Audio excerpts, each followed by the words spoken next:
Assalamualaikum Sobat Football United, ringan amatiran ala gua. Semoga semuanya sehat-sehat selalu, sehat-sehat sekeluarga. Sebelum gua mulai membahas terkait dengan preview pertandingan terakhir Manchester United di musim 2025-2026 ini menghadapi tuan rumah Brighton di Amex Stadium di hari Ahad sore waktu Eropa atau hari Ahad malam waktu Indonesia, dan dimana ini adalah pertandingan serentak nantinya yang akan dilakukan. Ya, juara sudah tidak berpengaruh lagi karena Arsenal sudah menjadi juara. Posisi 3 besar bagi Manchester United tidak mungkin tergoyahkan lagi.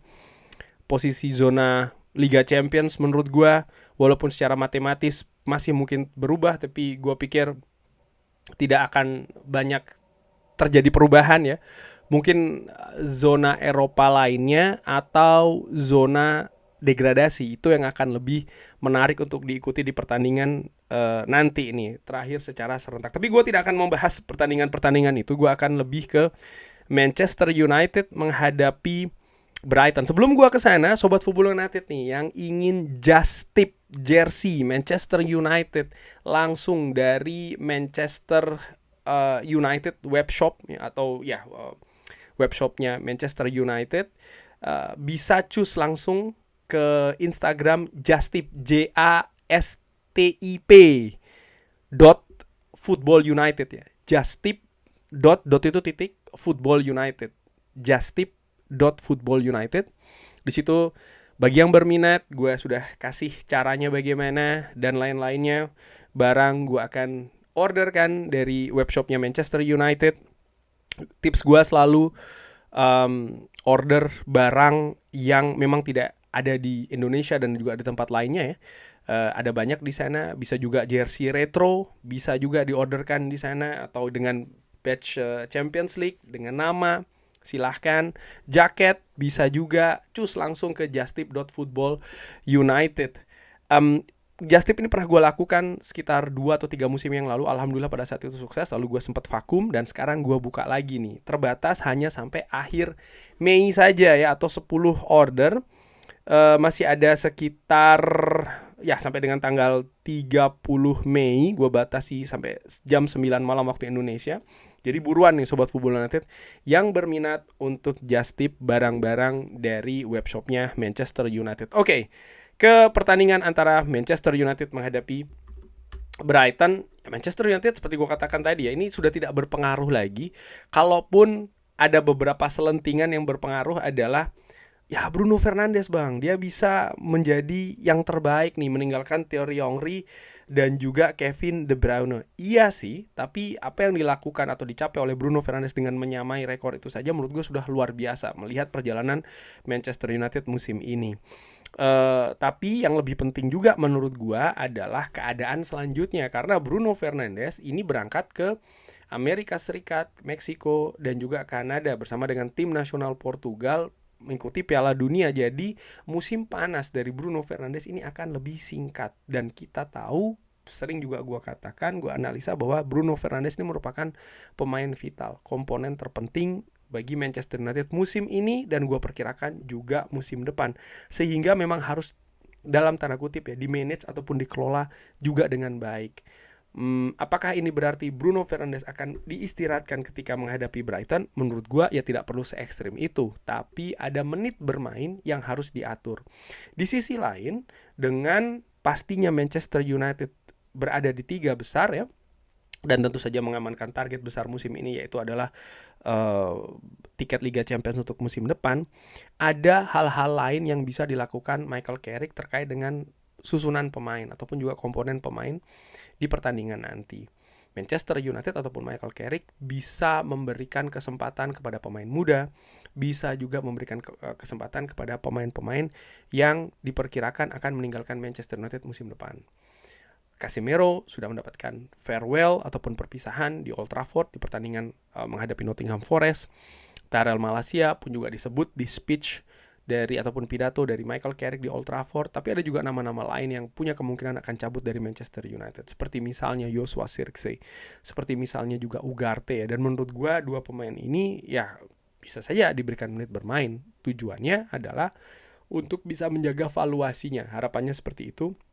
sebelum mereka ini ya akan menjalani proses di bursa transfer musim panas nanti. Tujuannya supaya ya harganya tidak terlalu drop. Lalu tentu saja pemain muda ini juga menarik ya untuk bisa diberikan kesempatan. Tapi pemain muda ini menurut gua juga harus dikelola secara hati-hati. Kenapa?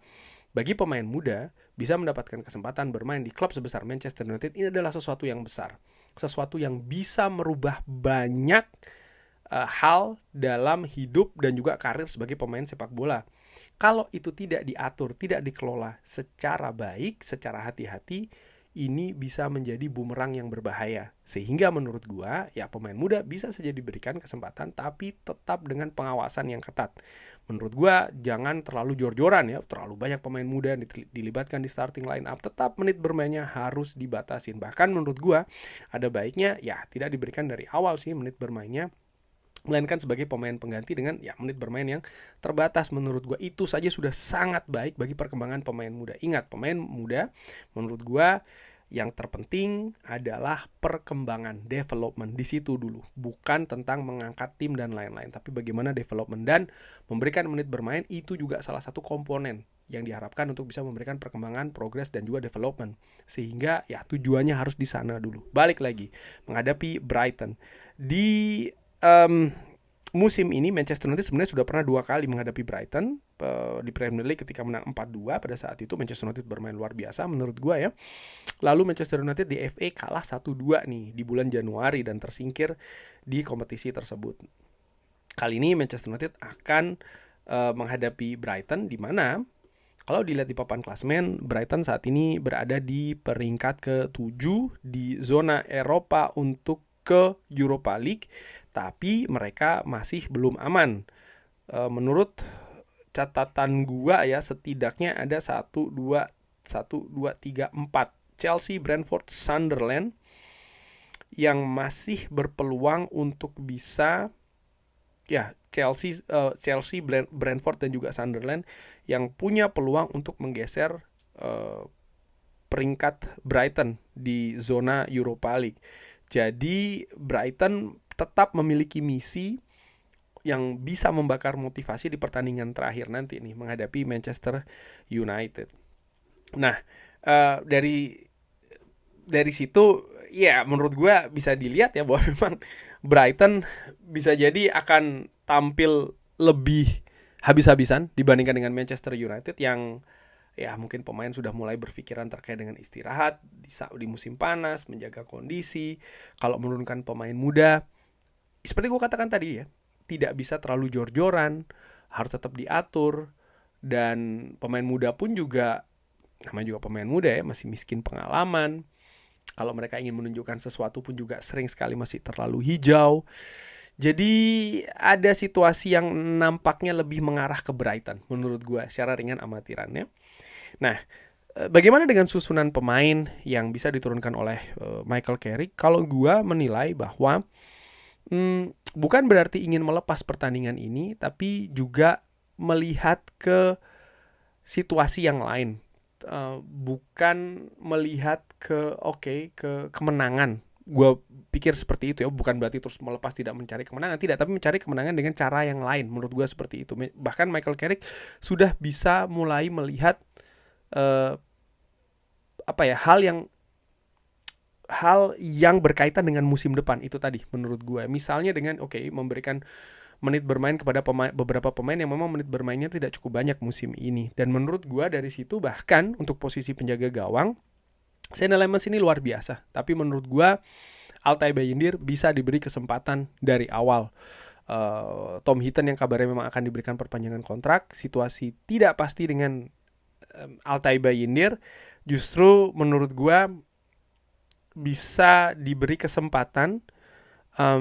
Sekaligus juga kalau memang dia akan lepas, diharapkan ya dengan diberikan kesempatan valuasinya dia bisa terjaga ya, sehingga Manchester United tidak mengalami misalnya kayak kerugian. Walaupun di musim depan itu ada kabar memang bukan PSR yang akan menjadi perhitungan ataupun aturan terkait dengan transfer, tapi ya menurut gue tetap ya Manchester United jangan sampai value dari pemain itu terlalu rendah, dan menurut gua ya kenapa tidak kiper kedua yang diberi kesempatan, yaitu adalah Altay Bayindir. Di kanan gue pikir Noser Mazraoui bisa diberi kesempatan di sana. Sementara untuk posisi back kiri gue pikir Luke Shaw masih bisa diberi kesempatan di sana, dan mungkin akan dibatasi menit bermainnya ya. Dua center back di tengah, gue pikir Lisandro Martinez tetap diturunkan tapi diduetkan dengan Leny Yoro. Casemiro menurut gue akan tetap menjadi pemain inti di Manchester United walaupun sudah menjalani partai perpisahan di Old Trafford. Diduetkan tetap dengan Kobbie Mainoo di lini tengah Manchester United. Nah, yang menarik adalah di posisi serang nih. Bruno Fernandes menurut gue masih tetap vital dan diturunkan di posisi nomor 10. Di kanan gue lebih memilih Amat untuk diturunkan di sana. Sementara untuk posisi kiri, Kunya diistirahatkan dengan menempatkan seorang Mason Mount. Menurut gue seperti itu.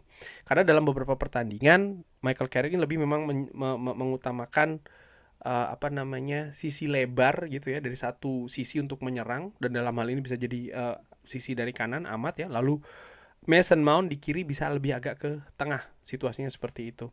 Mason Mount diharapkan memang ya situasi kebugarannya bisa terus terjaga, dan bagaimana persiapan untuk musim depan termasuk juga preseason mungkin sudah bisa dimulai dari saat ini dengan memberikan menit bermain yang lebih untuk seorang Mason Mount. Dan setelahnya gue juga berpikir seorang Patrick Dorgu ya bisa juga diturunkan di sana. Nah, bagaimana posisi ujung tombak? Dengan pasti diistirahatkannya seorang Sesko, ada dua pilihan antara Mbeumo atau Joshua Zirkzee. Gue sendiri berpikir untuk lebih menurunkan seorang Joshua Zirkzee.